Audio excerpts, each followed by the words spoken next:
Hello viewers, Faruk tech video চ্যানেলে সবাইকে স্বাগতম। প্রতিদিনের ন্যায় আমি আজকে আপনাদের সামনে আরেকটি গুরুত্বপূর্ণ বিষয় নিয়ে হাজির হয়েছি। সেটা হচ্ছে কিভাবে অনলাইনে আপনি নিজেই পল্লী বিদ্যুৎ মিটারের অনলাইন আবেদন করতে পারবেন তা নিয়ে।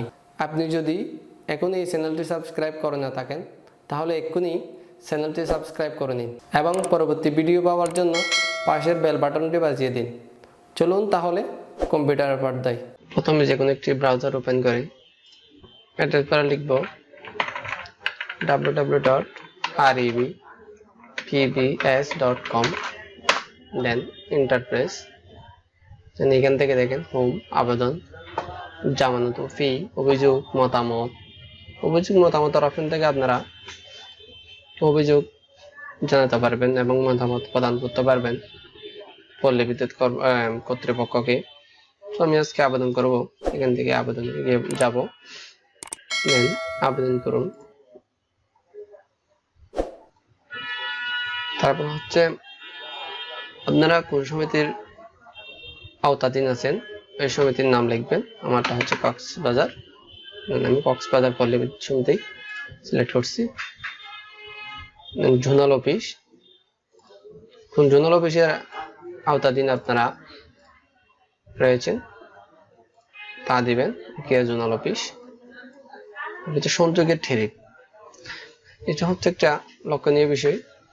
এটা হচ্ছে আবার এলটিএ আবাসিক, এলটিই বাণিজ্যিক, এলটিডি 1 দাতব্য প্রতিষ্ঠান, এলটিডি 2 রাস্তা বাতি অথবা চার্জিং, সোলার রিসেল অফিস। তারপর একদম নিচে আছে দেখেন এলটিপি শেষ। শেষটা হচ্ছে যেটা শেষ কাজের জন্য মিটার অস্থায়ীভাবে কিছু মিটার দিয়ে থাকে, এটা হচ্ছে শেষ। যদি শেষের জন্য আবেদন করেন, শেষ মিটারের জন্য, তাহলে এলটিপি শেষেই সিলেক্ট করে দেবেন। তো আমি আজকে আবেদন করব যে এলটিই বাণিজ্যিক, এটা একটা বহুতল ভবনের জন্য আবেদন, সেই জন্য এলটি বাণিজ্যিক হবে। আবেদনকৃত প্রতিষ্ঠানের নাম আমি দেব বহুতল ভবন।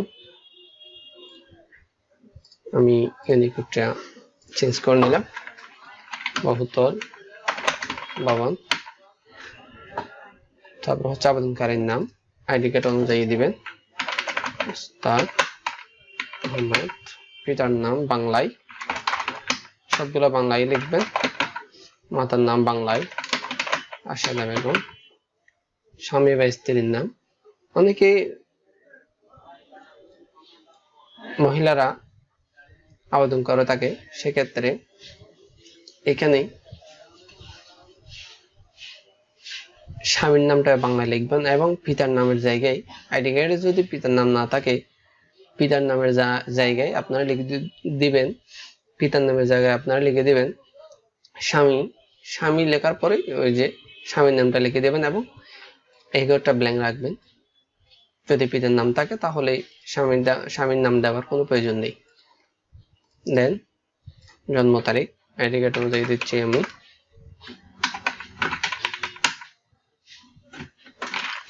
সরি, 18 হয়ে গেছে, এই জন্য। জাতীয়তা বাংলাদেশি, জাতীয় পরিচয়পত্র নম্বর,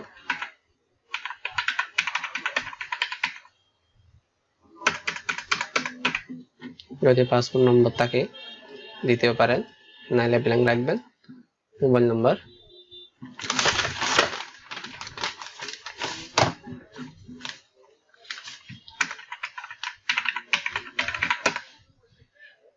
ইমেল আইডি, মোবাইল নাম্বার দেওয়ার পরে একটু লোড নেবে। ইমেল আইডি থাকলেও দিতে পারেন। লিঙ্গ পুরুষ, জেলা, আপনার স্থায়ী ঠিকানা, দেখেন স্থায়ী ঠিকানা বর্তমান ঠিকানা দুইটা আছে, এবং প্রস্তাবিত বিদ্যুৎ সংযোগের স্থলের বিবরণ। এইটার কিভাবে ব্যবহার করবেন আমি দেখাচ্ছি। উপজেলা হবে খিয়া, থানা, ইউনিয়ন, ডাকঘর, পোস্টাল কোড দিবেন এবং গ্রামের নাম। আপনাদের ইউনিয়ন অনুযায়ী গ্রামটা অটোমেটিক লোড হবে।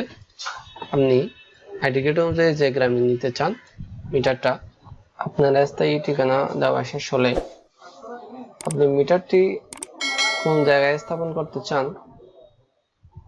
ওই ঠিকানাটা হচ্ছে প্রস্তাবিত বিদ্যুৎ সংযোগের স্থলের ঠিকানা হিসেবে ব্যবহার করুন এই অপশনটা।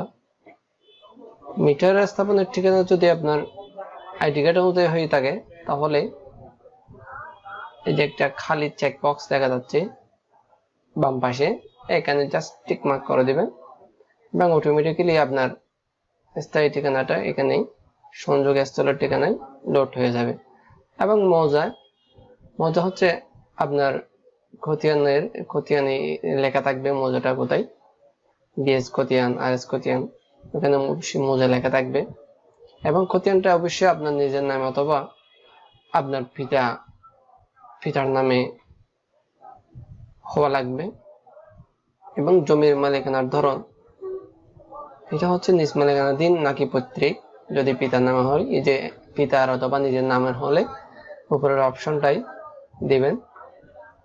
আর যদি ভাড়াকৃত হয় বা আপনি ভাড়ায় পরিচালিত বা লিজ নিয়ে থাকেন তাহলে লিজ অপশনটা দিবেন এবং জমির আইনগত মালিকানা নামটাই, যে খতিয়ানে যে নামটা রয়েছে ও নামটাই এখানে দিয়ে দিবেন।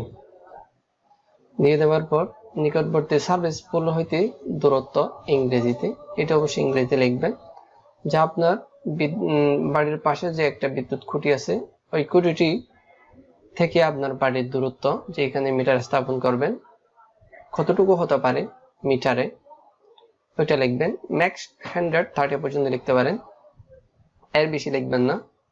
এর চেয়ে কম বলতে আপনার যদি 30, 50, 60 হয়ে থাকে কম দিতে পারবেন, সমস্যা নেই আপনার দূরত্ব অনুযায়ী।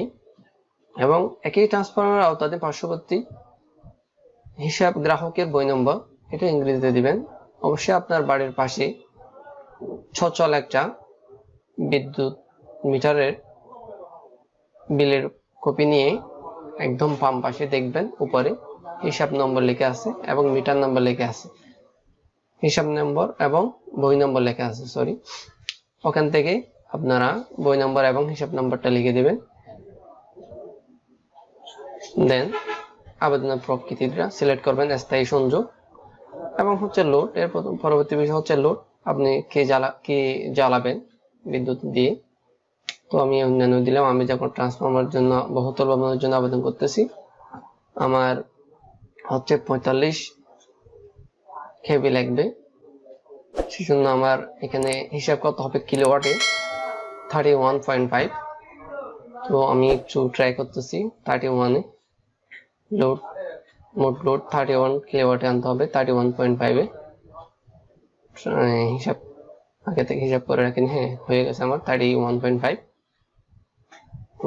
এই যে দেখেন, এটা যখন বহুতল ভবনের জন্য ট্রান্সফরমার, এরপর এই চেকবক্সটাতে টিক মার্ক করে দিবেন। দেন ছবি আপলোড করবেন। ছবিটা অবশ্যই 300 পিক্সেলের, সর্বোচ্চ 150 কিলোবাইটের হতে হবে এবং সর্বনিম্ন হলেও পারবে, সমস্যা নেই। এবং ছবিটা আগে থেকে আপনারা কম্পিউটারে চেক করে রাখবেন বা ফোনে চেক করে রাখবেন এবং ওইখান থেকে ছবিটা সিলেক্ট করবেন এবং জাতীয় পরিচয়পত্র, এটা সাইজ অবশ্যই বন্য, এটা হবে 600 পিক্সেল ইন্টু 475 পিক্সেল এর এবং খতিয়ানটাও সেম সাইজের হবে। এবং উপরের ভেরিফিকেশন কোডটা যেভাবে দেওয়া আছে সেভাবেই লিখে সংরক্ষণ করুন, ফাক্সে ক্লিক করে দিবেন। দেন একটা ভেরিফিকেশন, একটা কনফার্মেশন আসবে, ওখান থেকে ওকে করে দিবেন। করার পরে যে দেখেন আপনার ফাইলটি অনলাইনে সাবমিট হয়ে গেছে বহুতল ভবনের জন্য। আর আপনার চাইলে আপনারা যেভাবে করেন আবেদন করেন সেভাবে নিতে পারবেন, ডাউনলোড করে নেবেন। ফাইলটা ডাউনলোড করে নেওয়ার পরে আপনারা প্রিন্ট আউট করে রোববার থেকে বৃহস্পতিবার যে কোনো দিনই আপনারা আপনাদের নিকটস্থ জোনাল অফিসে গিয়ে রিসিপ্ট গ্রহণ পূর্বক ফাইলটি জমা দিবেন এবং রিসিপ্টটা নিয়ে চলে আসবেন। পরবর্তীতে আপনার সাথে জোনাল অফিস থেকে যোগাযোগ করা হবে। ধন্যবাদ সবাইকে।